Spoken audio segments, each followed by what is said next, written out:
Joel chapter 2, verse 28. Joel chapter 2, verse 28. It said, "And it shall come to pass afterward that I will pour out my spirit on all flesh. Your sons and your daughters shall prophesy. Your old men shall dream. Your young men shall see vision." My brother, my sister, as you are here and those watching online, this is not the time to focus on what is around you. It's a time to focus on God and the vision that God has given unto you. If He has promised that in the last day He will give us a vision, then it's time to focus on that vision. And today, or this period, is the best time. There's less distraction, more focus.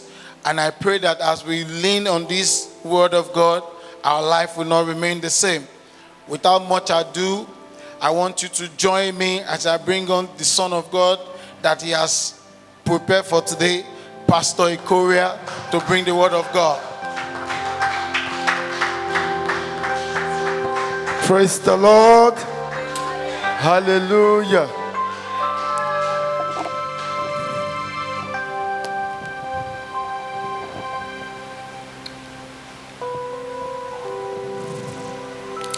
Olúwa jọ̀ọ́ wá gbé mi sókè. Olúwa jọ̀ọ́. Olúwa jọ̀ọ́ wá gbé mi sókè. Gbé mi lọ sí o. Gbé mi lọ sí ibi gíga. Doctor God, take me to a higher place. Take me to a bigger place. Gbé mi lọ sí I am not satisfied where I am today. I have a bigger picture of where I want to be than where I am today. Father, I am depending upon you. Let that be your prayer this morning. Wá gbé mi sókè. Olúwa jọ̀ọ́. Olúwa jọ̀ọ́ wá gbé mi sókè. Ìsàlẹ̀ sún mi, ó máa sún mi o. Òkè mo fẹ́ lọ. Òkè mo fẹ́ lọ. Mo fẹ́ lọ. Wá gbé mi sókè. I just want to hear somebody praying and saying, Lord, I'm tired of the valley. Gbé mi I'm lọ tired. sí. Today I want an elevation. Today I am trusting you for a reconstruction, a redesign, a redirection of the entire course of my Gbé life. mi lọ sí. I cannot run this journey without your help. Ibi I am depending on you, Holy Spirit. Is that your cry this morning? Olúwa jọ̀ọ́ wá gbé mi sókè. Father, in total submission to you, we place our life and our destinies before you this morning. Because you are the maker, the changer, the author of the script of our lives. Today we have come before you and say, Lord, we do not want to remain where we are. Give us a clear vision, a clear path to your plan and your intentions for our lives this morning. In the name of Jesus we pray. Amen. Father, we thank you because your word brings light, it brings understanding, it transforms, it changes, it redirects, it redesigns, it rewrites It makes men. Father, let your word accomplish its task in our lives this morning. In the name of Jesus. Amen. Hallelujah. Thank you. First of all, I want to thank my big daddy and brother in the Lord for this opportunity. That's Pastor Joe himself and the ministerial team. I know that there was worry whether or not I was going to come. I have another meeting this evening somewhere and I'm going. Amen. You know, we are unstoppable. I don't know if there's somebody here that is unstoppable. Okay, we're unstoppable. Hallelujah. I was given 30 minutes, so I'm going to put my feet on the accelerator. I'm not going to tell a lot of stories. I'm going to trust the Holy Spirit to expand it in your heart. Amen. I'm going to be speaking on executing your vision. Amen.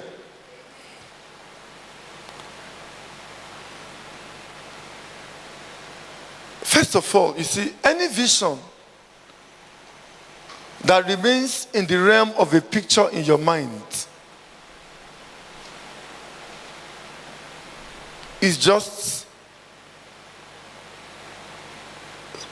wonder, it's just at the realm of imagination, hallucination. You know, you are just imagining. What brings your vision to life is when God breathes upon it. So we start a journey. In Genesis chapter 12, I may not wait for you to get there.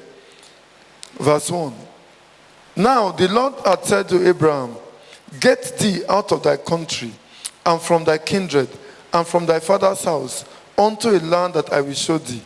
I will make you a great nation. I will bless you. I will make your name great. Great. And thou shalt be a blessing. I will bless them that bless thee and curse those that curse you. In thee all families of the earth be blessed. So Abraham departed as the Lord had spoken to him. And Lot went with him. And Abraham was 75 years old. Let's start from here. God told Abraham, get out, get up. The first thing you need to recognize is that your vision, the vision for your life, must be in partnership with God. Because your life, your journey is determined by your maker.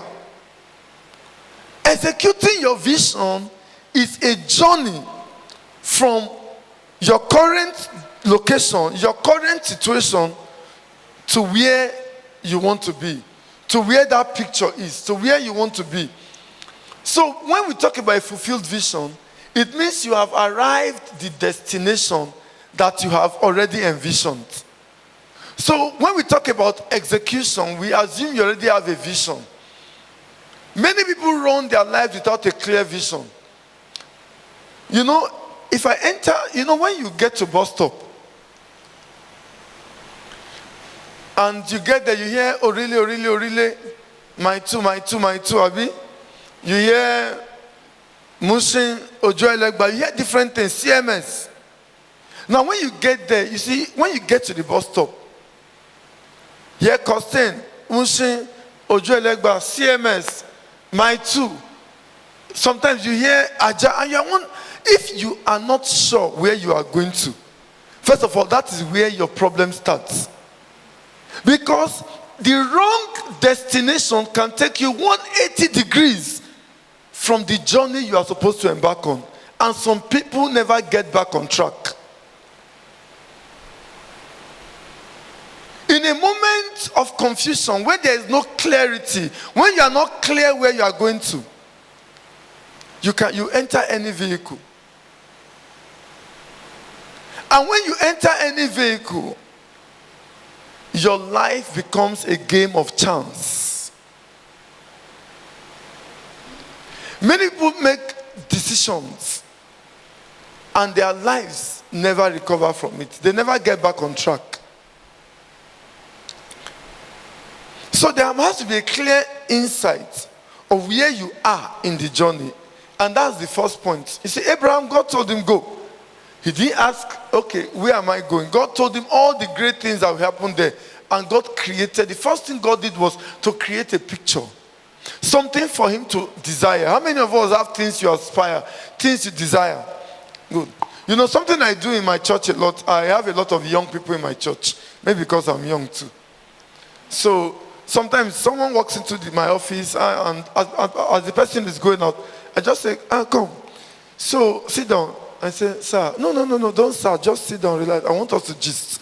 And when the pastor tells a youth, let's gist, they quickly, maybe he wants to start asking. I say, first of all, close your eyes. And I've done it a lot. How old are you now?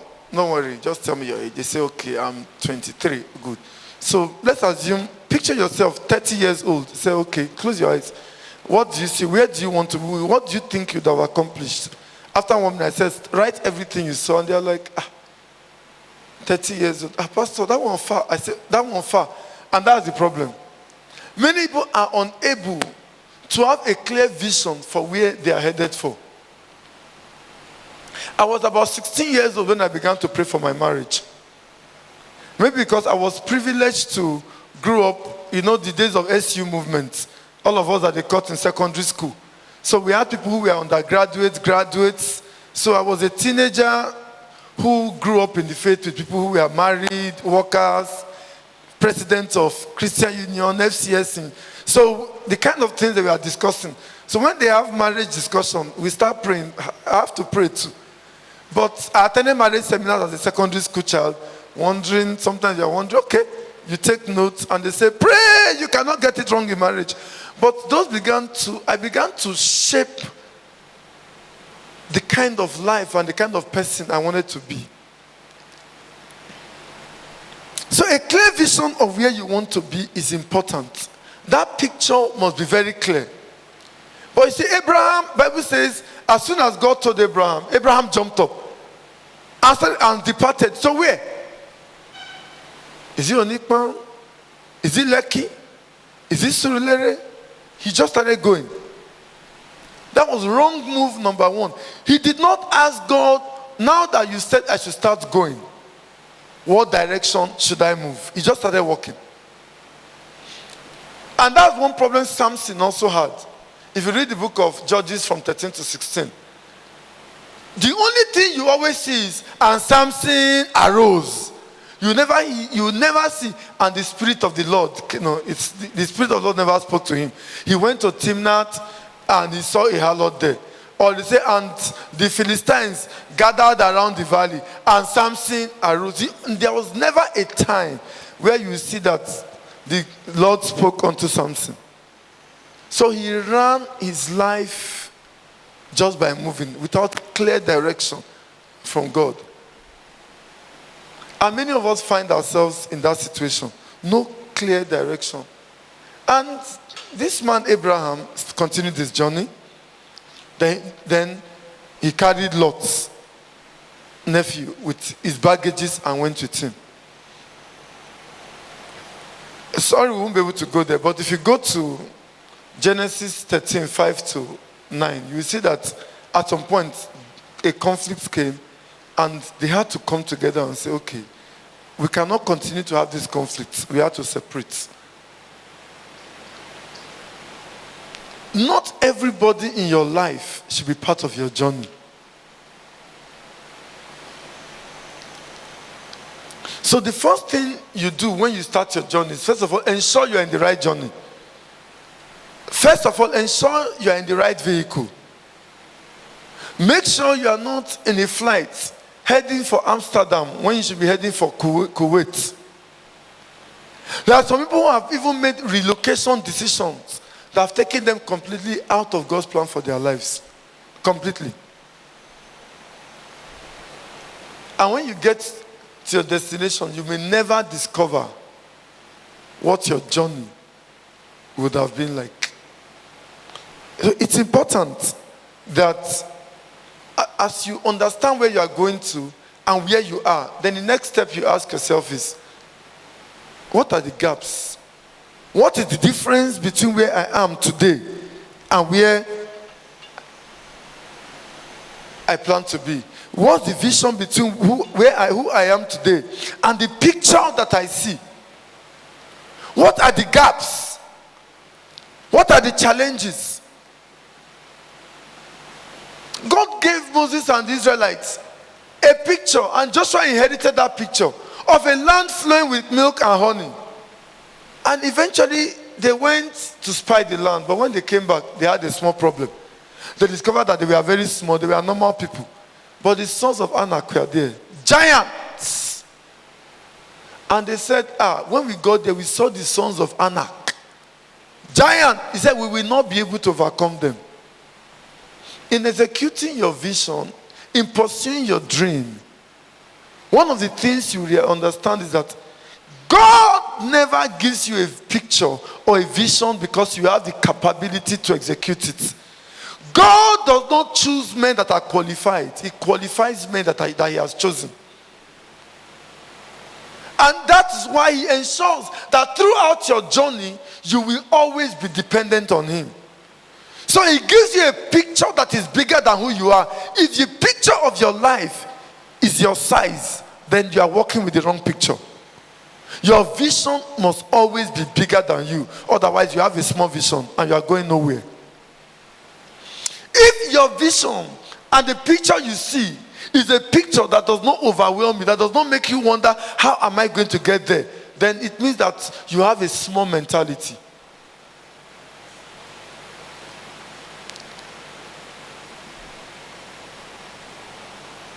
So the first thing you do is assess, am I in the right vehicle?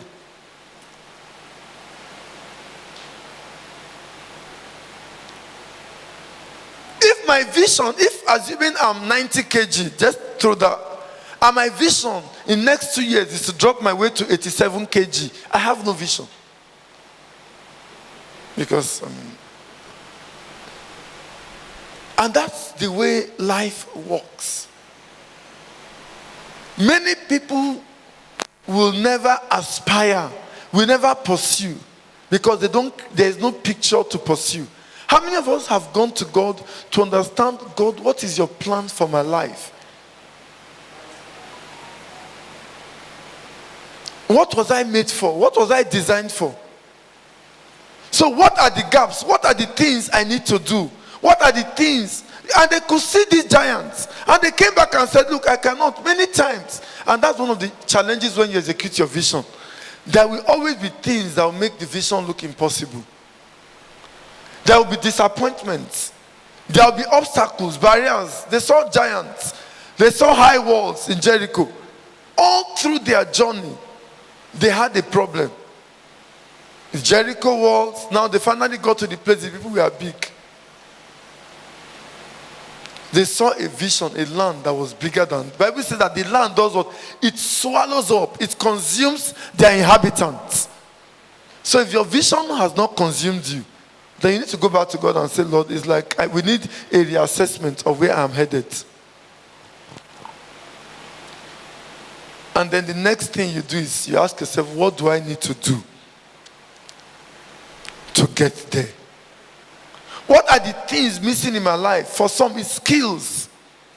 For some, there are visions in your careers, your business, in your spiritual life, in your ministry, in your family, your personal life, your goals. Some people complain in their companies that they are not growing.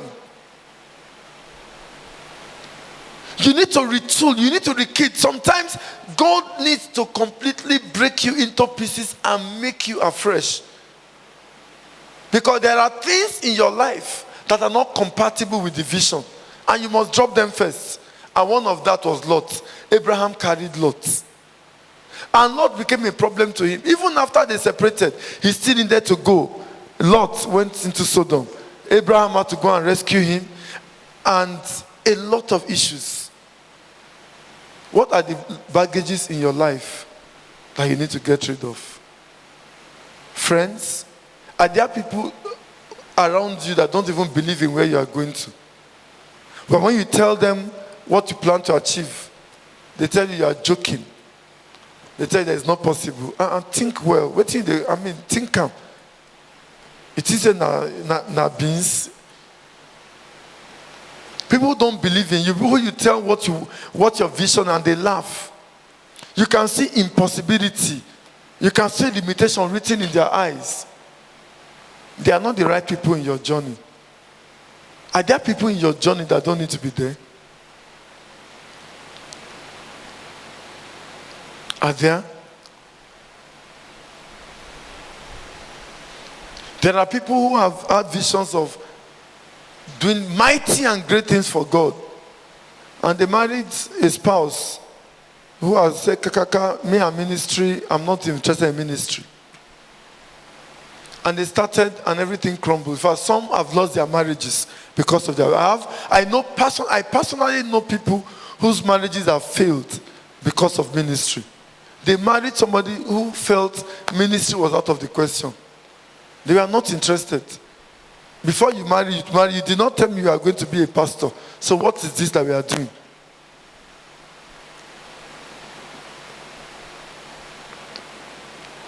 So you need to surround yourself with people that will enable you to succeed. People who believe in where you are headed for. Another thing is courage. You see what Joshua did? He said, when they finally heard this about the whole camp of Israel, they were afraid, they were disheartened. And Caleb and Joshua said, no. Caleb and Joshua said, no. He said, we are well able. We will take over the land. We will take over the country. We know that the giants are there. Don't lie to yourself that the giants are not there. Courage is not positive thinking. It's not looking at the mirror and saying, I will make it. Forget about that. Saying nice things in the mirror and smiling at yourself and adjusting your jacket does not take you there. You have to have a fair, honest assessment of your limitation and work with God to fix it. For some people, it is sleep. They just need to take care of the spirit of sleep. For some people, it's friends. There are people in your life that have no business being in your life, and they are still there.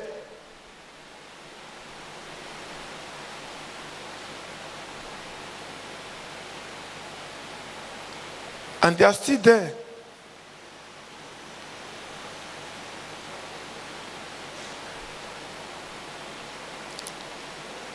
Another thing you experience in your vision.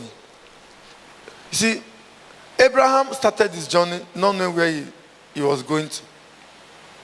When he got to a stop,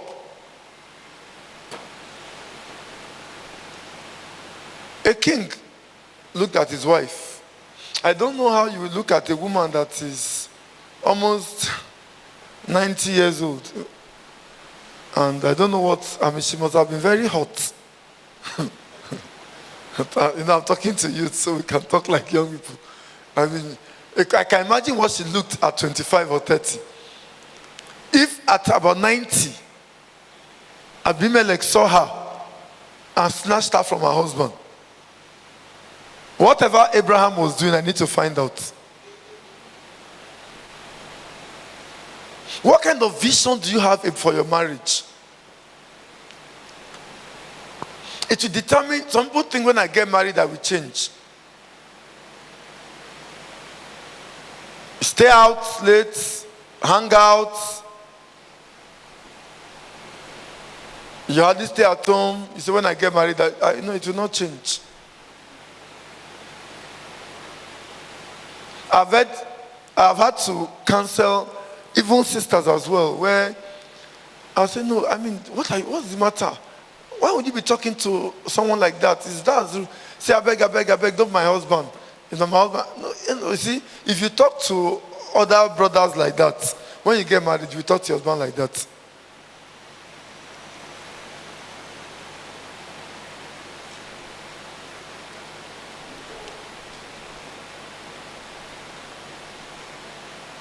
You are very stingy. You'll be stingy to your wife, your children, your family. There's no emergency anointing or unction that will come upon you on your wedding day.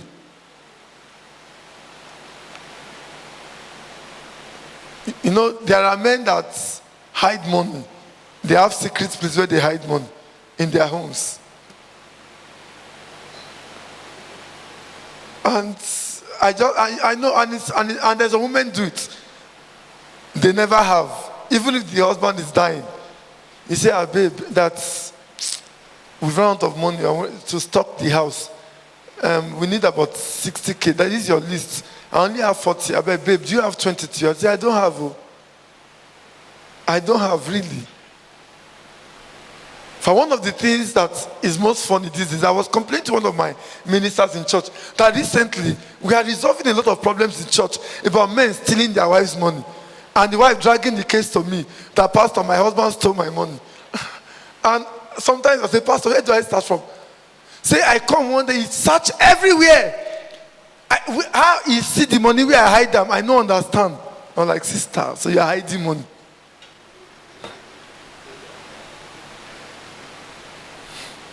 Please, sisters, don't hide it. So, the first thing that was challenged was his marriage. As he started the journey, his marriage was under attack. They took away his wife. And then you say, but what kind of journey is this? I've just lost my wife. God, what is happening here? And we begin to complain. But in this journey, you keep going because your vision is a journey. You have to keep track on your destination. I'll tell you a story, how I learned this. When I was in my NYSC, there is something they call the tension rope. They'll tie a rope from one tree to another tree far away. And then they'll tie another rope from the top and throw it to you. With that rope, you're supposed to, navigate over a long distance. The first time I did it, I didn't make 3 steps. You shake, I fell down.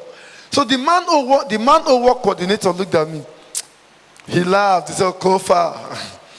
He said, if you look at the ground or the rope, you will fall. That you see where this rope is tied on that tree. He said, look that place where they tie it. That's how he said it. And you will not fall. It was very funny. So I climbed again. I told people, don't worry, I'll do it again. And I did. But this time, I held the rope. But I was looking just at the top of the tree where that rope was tied. And far away, as far as from the beginning of this wall, maybe a little further than the end of this wall. And then I began. At some point, when I check, he would say, don't look at the ground. Just look where you are going. Do you know that I actually walked on the rope? And I succeeded, and it was funny. He said, as long as you look at the rope you are standing on or at the floor, he said, you will fall off that rope.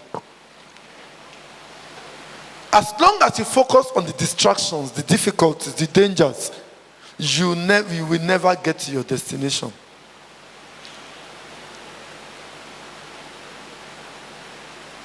So issues will always come. Problems will come. Challenges, frustrations, disappointments, pains, losses sometimes. And the key is to understand that the road to your vision, the journey to your vision is usually very different from your vision. And I will give you a Bible explanation.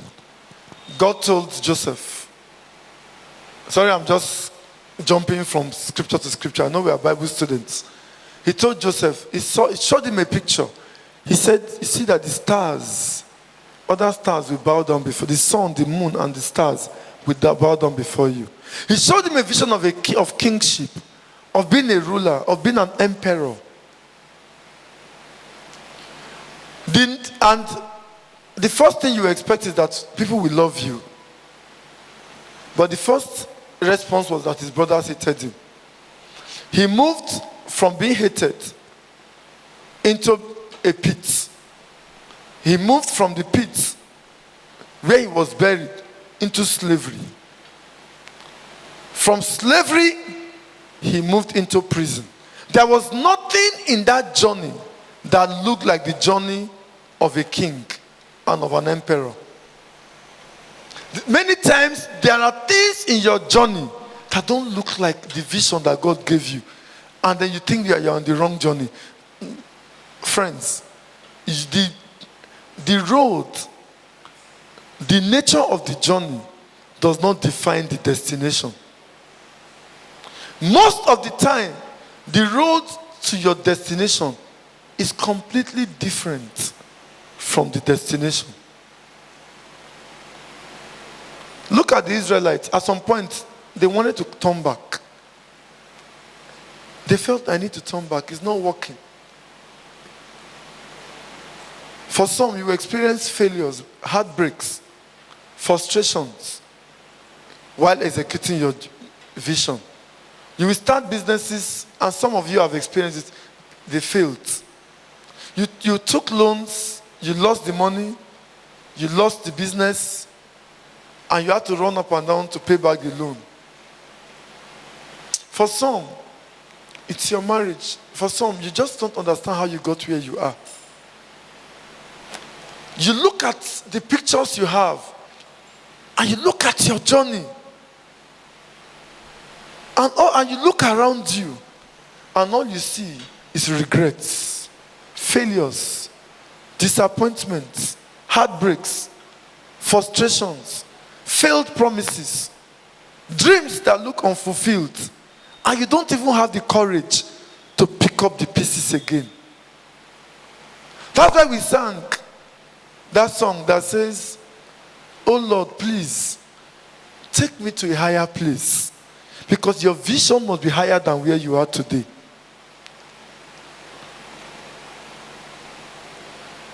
Are you satisfied with where you are? Are you contented with who you are? Are you not tired of where you are? It's time to begin to run. The Bible says that the vision is for an appointed time. That though it may tarry, though it may delay, it says, yet it shall speak. Say, write it on tablets. How many of you have your visions written? Not in tablets of paper, but of your heart.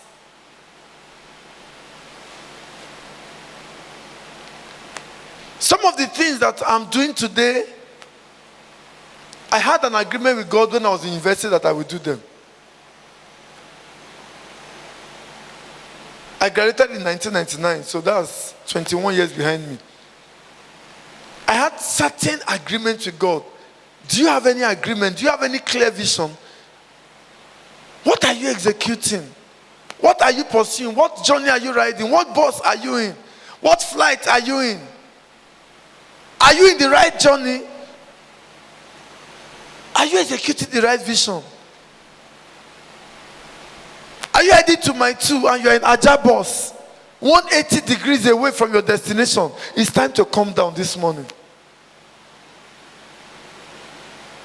Are you toiling in another man's vineyard? Are you laboring and chasing a vision that does not belong to you? I heard a story, I think in the year 2000, about a man who had a revelation in his dream, and he saw a hand write P and a C, and the hand went away. Just like Abraham, he did not go back to say, what does PC mean? He just said, what do you think it means? Plant church. Father, I thank you because you have just called me into ministry. I give you praise. And he thanked God because a brother, he went, obeyed God in quotes, and planted a church. Now he was struggling. The church was not thriving. He was having issues. His life came to ground zero. The church closed down. They had a major crisis, and the church basically winded down. So he went back to God crying many, many years after. Say, God, this journey that you sent me, that look at how it ended. And God asked him, who told you to plant a church? He said, yes, you told me. He said, I said, plant corn. God wanted to change his finances and wanted him to go into corn farming because he knew that a time will come when there will be an issue that he will make a lot of money from corn planting. He was never called to pastor any church. He was supposed to be a bro like us that will do business, plant corn, and serve God. Maybe be a worker, effective in church. But this brother planted church. How many of us are planting churches when you should be planting corn? How many of us have a clear vision for our marriage? I want to marry. My brother, who do you want to marry? Do you have a clear picture? And back then I used to tell myself, two things. Any woman that fights, any woman that has sharp mouth, I will not do. It used to be a joke, but I meant it to.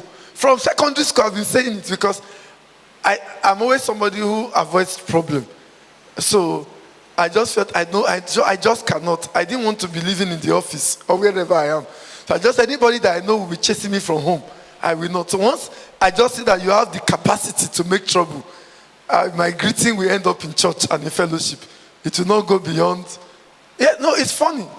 But I had a picture, and then the third thing I said, I must marry somebody who is willing to open her home and her heart to others and entertain strangers.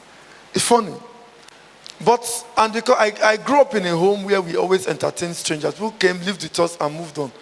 And I just admired it. I just admired my parents for it. And I made a decision that I would be like that.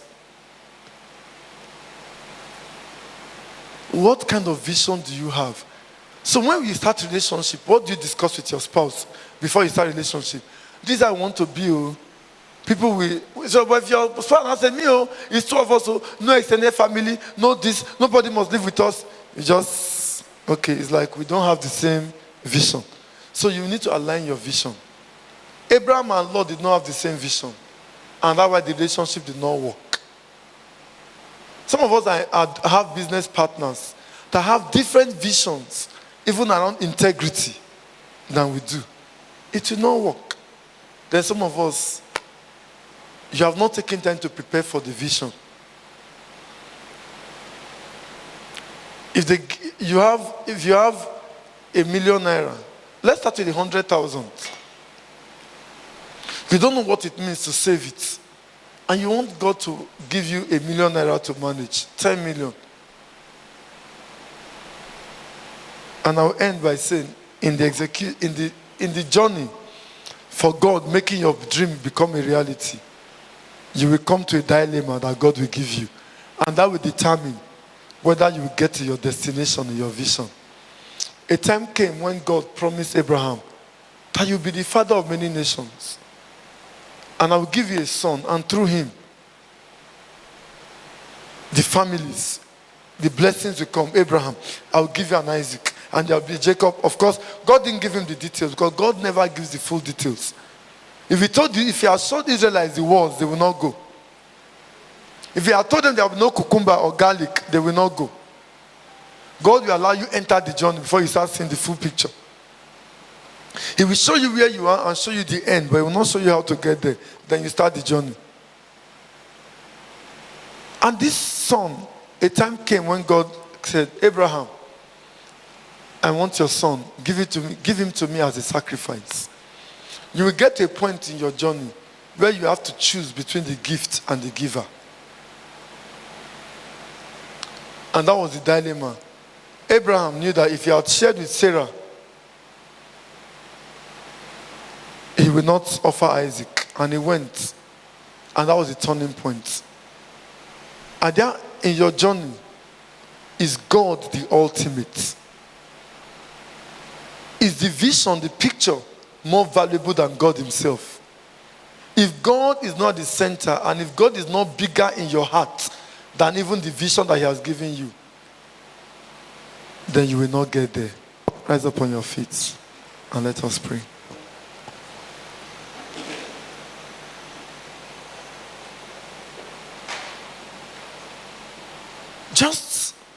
I don't know what vision you have for your life. I don't, because my time is actually up. It's show time up. But I will just ask you to use 2 minutes. Before you finish that prayer, I may actually be out of your way. If you want to kneel down, you want to lie down, you want to roll on the ground. If you are here, you are discontented. You know that your life, where you are, is nowhere near where God is taking you. Your life has been full of shame, disappointments, tears, frustrations, failed promises, dreams that are not being realized. And you are just standing here wondering, where do I go from here? You are not even sure where to go. As you walk out of this door, you are not even sure. You are not even sure what direction your life is going. Your life does not even have a compass. You don't even know where you are going because you are confused. It's like you have lost control. You don't even know how you got here. You don't know how you got where you are today. Your life has been a succession of accidents upon accidents. You have been reacting to the things that life has thrown at you, and you are a product of the circumstances that life has thrown at you. You've lived your life responding to all the challenges, responding to things. And if they ask you, where are you really going? You're like, you don't know. You're going to say, God, today, you must change my story. Today, give me a clear picture for my life. Today, give me a heavenly vision. And equip me to execute it. Just begin to cry unto the Lord and say, Lord, lift me up. Change my story. Rewrite my destiny. Redirect the course of my life. I am tired of where I am. I am tired of my situation. I don't even know if I'm on the right journey. I don't even know what point in my journey I am on. I don't even know how I got here. I don't even know if I'm on the right journey. I don't know. Lord, I'm confused. I am tired of being in the valley. I'm tired of emptiness. I am tired of my life just being a succession of accidents, events, no control of my life. I don't even know what vision you have for my life. I used to have a plan, but I don't even know if I still have a plan.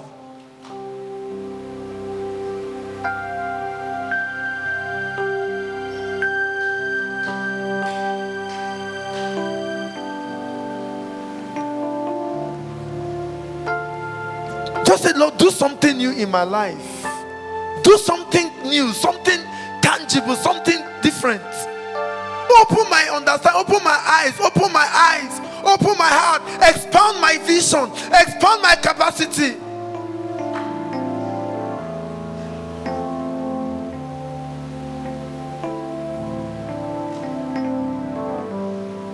Do something new in my life, something new in my life. Do something new in my life. Oh Lord, just cry to the Lord.